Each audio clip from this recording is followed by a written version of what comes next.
আসসালামু আলাইকুম। এখন শুনবেন সংবাদ শিরোনাম। জাতীয় স্মৃতিসৌধে প্রধানমন্ত্রী ও ক্যাবিনেট সদস্যদের শ্রদ্ধা, জিয়াউর রহমান ও খালেদা জিয়ার সমাধিতে পুষ্পার্ঘ্য। সচিবালয়ে নতুন মন্ত্রী, প্রতিমন্ত্রীদের স্বাগত। যত দ্রুত সম্ভব পৌর, সিটি ও উপজেলা নির্বাচন দেওয়ার কথা জানালেন এলজিআরডি মন্ত্রী মির্জা ফখরুল। জুলাই সনদ বাস্তবায়নে ছাড় নয় জানালেন বিরোধী দলীয় নেতা ডাক্তার শফিকুর। সংবিধান সংস্কার পরিষদের শপথ না নেয়ায় বিএনপির সমালোচনা। আসসালামু আলাইকুম। এতক্ষণ শুনছিলেন সংবাদ শিরোনাম, এখন শুনবেন বিস্তারিত। মুক্তিযুদ্ধের বীর শহীদদের প্রতি শ্রদ্ধা জানিয়ে নতুন সরকারের প্রথম কার্যদিবস শুরু করলেন প্রধানমন্ত্রী তারেক রহমান। সকাল 11টা নাগাদ সাভারে জাতীয় স্মৃতিসৌধের শহীদ সমাধিতে ফুলেল শ্রদ্ধা জানান তিনি। এ সময় নতুন সরকার প্রধান কিছুক্ষণ নীরবে দাঁড়িয়ে থাকেন। প্রধানমন্ত্রী হিসেবে শ্রদ্ধা জানানো শেষে তিনি নবগঠিত মন্ত্রিপরিষদের সদস্যদের সঙ্গে নিয়ে স্মৃতিসৌধের বেদিতে পুষ্পস্তবক অর্পণ করেন। এরপর স্মৃতিসৌধের পরিদর্শন বইয়ে সই করেন প্রধানমন্ত্রী তারেক রহমান। দেশের 11তম সরকার প্রধান হিসেবে সই করেন তিনি। সেই সাথে প্রচলন মেনে স্মৃতিসৌধ প্রাঙ্গণে একটি পারিজাত গাছের চারা রোপণ করেন প্রধানমন্ত্রী।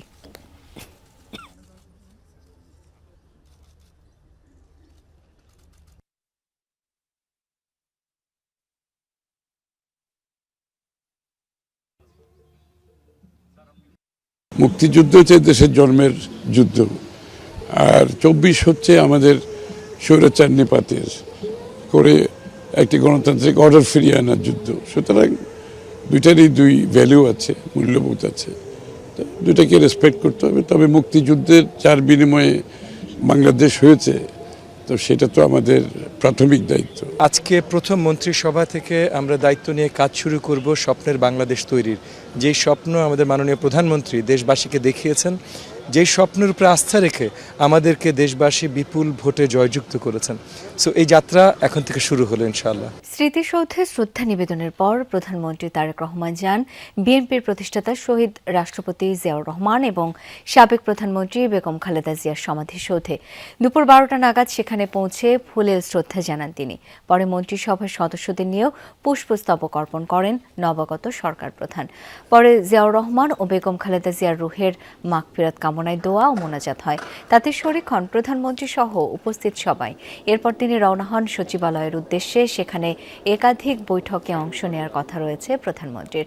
এ সময় সাংবাদিকরা প্রশ্ন করলে কয়েকজন মন্ত্রী, প্রতিমন্ত্রী দেন সুষ্ঠুভাবে দেশ ও সরকার পরিচালনার প্রতিশ্রুতি।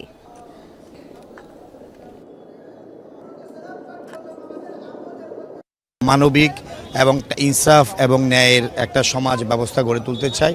আমরা সেই কারণে আমরা মাননীয় প্রধানমন্ত্রী জনাব তারেক রহমানের নেতৃত্বে আমরা কাজ করব, মানুষের প্রত্যাশা পূরণের চেষ্টা করব ইনশাআল্লাহ। গণতন্ত্রের জন্যই তো মুক্তিযুদ্ধ থেকে এ পর্যন্ত বাংলাদেশের লড়াই চলছে। আমাদের যে শহীদরা তাদের আত্মত্যাগ করেছেন, রক্ত দিয়েছেন, কাজেই মূলত রক্তের ঋণটাই আমরা সবাই আবদ্ধ এবং সেই ক্ষেত্রেই দায়বদ্ধ। ভালো ক্রিয়াঙ্গন এবং ক্রিয়াঙ্গনের মাধ্যমে যাতে আগামী বাংলাদেশের যাতে রাজনীতিতে একটি গুণগত পরিবর্তন আসে, সেটার বিষয়ে আমি সর্বাত্মকভাবে চেষ্টা করব। বিশ্বায়নের যুগে যে শিক্ষা ব্যবস্থার প্রয়োজন রয়েছে সেটাই আমরা ব্যবস্থা নেব, আমরা পিছিয়ে আর থাকবো না। নতুন মন্ত্রীদের বরণ করে নিয়েছে প্রশাসনের প্রাণকেন্দ্র সচিবালয়। সকাল থেকেই নতুন মন্ত্রিসভার সদস্যরা সচিবালয়ে আসেন।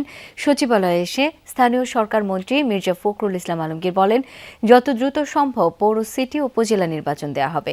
বলেন, দেশ গঠনের চ্যালেঞ্জ নিয়ে এসেছি, মন্ত্রিসভায় মানুষের সমস্যা সমাধান করার চেষ্টা করা হবে। এ সময় স্থানীয় সরকার মন্ত্রী বলেন, মব সন্ত্রাস সহ আইন শৃঙ্খলার অবনতি যা হয়েছিল এই নিয়ে আরও কাজ করতে হবে। এ সময় তিনি বলেন, রোজা শুরু হচ্ছে, দ্রব্যমূল্য নিয়ে মন্ত্রিসভায় আলোচনা হবে।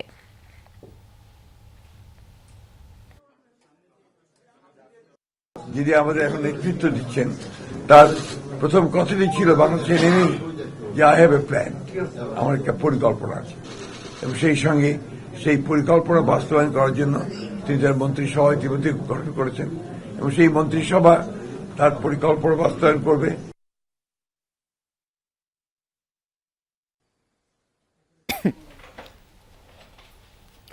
এদিকে পৃষ্ঠপোষকতার অর্থনীতি চলবে না, সাফ জানিয়ে দিলেন নতুন অর্থমন্ত্রী আমির খসরু মাহমুদ চৌধুরী। সচিবালয়ে সাংবাদিকদের তিনি বলেন, লেভেল প্লেইং ফিল্ড থাকতে হবে এবং বাংলাদেশের প্রতিটি মানুষ সুযোগ পাবেন। জানান, রাষ্ট্রীয় প্রতিষ্ঠানগুলোর অবস্থা খুব খারাপ, পেশাদারিত্ব ফিরিয়ে আনায় বড় চ্যালেঞ্জ। স্বচ্ছতা প্রতিষ্ঠার পাশাপাশি বাড়াতে হবে দক্ষতা ও সক্ষমতা। বলেন, অর্থনীতির গণতন্ত্র প্রয়োজন, দেশের অর্থনীতি সকল মানুষের জন্য হতে হবে।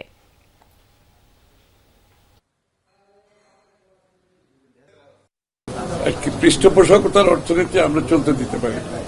বাংলাদেশের অর্থনীতি সকল মানুষের জন্য হতে হবে, লেভেল প্লেইং ফিল্ড থাকতে হবে এবং বাংলাদেশের প্রতিটি মানুষের যাতে সুযোগ থাকে অর্থনীতিতে অংশগ্রহণ করার জন্য।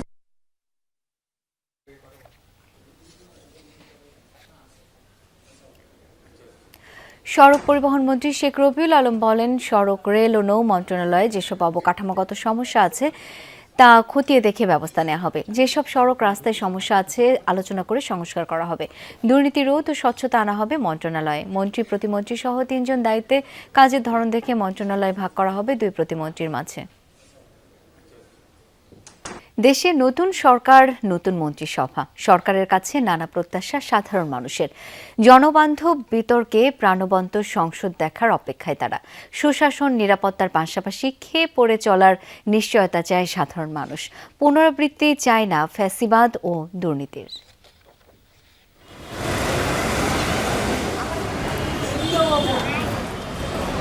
ফুটপাতে ধুলায় লুটানো সংসার, সন্তানকে কোলে তুলে গায়ের ধুলো ঝেড়ে বুকে টেনে নিচ্ছেন মা।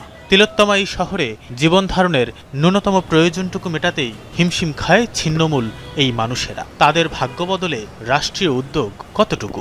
তারেক রহমান সশস্ত্র চিত্রে শপথ করিতেছি যে পাহাড় সমান প্রত্যাশা নিয়ে দেশে এসেছে নতুন সরকার। এবার কি পরিবর্তন হবে সাধারণের অবস্থা? দীর্ঘদিনের রাজনৈতিক দুর্বৃত্তায়নে ভুলুণ্ঠিত জন আকাঙ্ক্ষা, অনিয়ম, দুর্নীতি যেন অনেকটাই নিয়মে পরিণত হয়েছিল। সমাজের সর্বস্তরে তাই অসন্তোষ দৃশ্যমান। দল কানা হলে চলবে না, সব দলের প্রায়োরিটি দেবে, দেশের সব জনগণেরই তারা মন্ত্রী। যে একটা দল ভোট দিচ্ছে, কে ভোট দেয় নাই, বা আগের সরকার কি করে গেছে, ওই পিছের ইতিহাস টেনে লাভ নাই। আপনারা যে ধরনের পদক্ষেপ নেন বা যেই প্রকল্পগুলো হাতে নেন সেগুলো যাতে জনগণের স্বার্থ সংশ্লিষ্ট হয় এবং জনগণ যাতে উপকৃত হয়। যদি আগের মতো সেই ফেসিবাদী হয় তাহলে তো এই সরকারও টিকবে না। আমরা চাবো দুর্নীতিমুক্ত, সুষ্ঠু, সুন্দর একটা বাংলাদেশ। দুবেলা ডাল ভাতের অধিকার চায় খেটে খাওয়া মানুষ। দিন শেষে নিরাপদে ফিরতে চায় ঘরে। সবাইকে সাথে নিয়ে সম্প্রীতির নতুন বাংলাদেশ গড়বে নতুন সরকার, এমনটাই প্রত্যাশা। দুর্নীতি যেগুলা করে গেছে বিগত সরকার, ওই বিষয়গুলা যাতে সমাধান করে একটা সুন্দর দেশ তৈরি করতে পারে। দিন কাটতে দিন এনে যাবে, আমরা দিন রাত মেহনত করে যাবে ডাল ভাত খেয়ে যাইতে পারি। আমাদের কাছে একটাই দাবি, সুন্দর চালাতে পারে, সুন্দর জানি পরিবেশটা করতে পারে, এডি চাই। সবাইকে নিয়ে ভালোভাবে চেষ্টা করে এবং সিন্ডিকেট সব ভেঙে দিয়ে জনসাধারণের দুর্ভোগ কমানো হয়। আগে যারা মন্ত্রিসভায় ছিলেন তাদের মতো ভোগের রাজনীতি দেখতে চায় না দেশবাসী। চেষ্টা করলেই পরিবর্তন সম্ভব মনে করছেন তারা। ওনারা যদি চেষ্টা করে অবশ্যই পারবে, কিন্তু চেষ্টা করতে হবে। এই জেনারেশন কি চাচ্ছে সবকিছু দেখে শুনে যেন ওনারা সামনের দিকে এগিয়ে যায়, সবার সাথে মিল মোহাব্বত করে দেশ আগায় নিতে পারে, এটার জন্য আমরা শুভকামনা করি।